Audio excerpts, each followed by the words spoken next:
Ward councillor Ganturi Pavani Krupakar అన్నారు.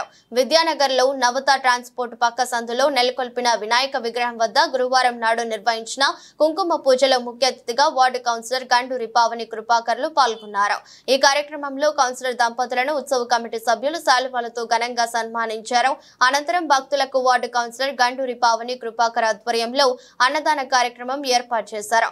ఈ కార్యక్రమంలో doctor Tanneeru Srilatha, doctor Tanneeru Ramprasad, baby Tanneeru Sharmila, Padmini, Kuchipudi నృత్యకారిణి డాక్టర్ శ్రీలత, నరేష్ రెడ్డి, పిశిక వీరయ్య, ముప్పారపు విద్యాసాగర్, కస్తూరి రమేష్, ముప్పారపు బాబురావు, దాసరి రమేష్, బీరెల్లి శేషిరెడ్డి, అరూరి నరేష్, పిల్లుట్ల రవి, నారగాని శ్రీనివాస్, సామ నవీన్ రెడ్డి, బొబ్బ కుశలవారెడ్డి, గణేష్ ఉత్సవ కమిటీ సభ్యులు పాల్గొన్నారు.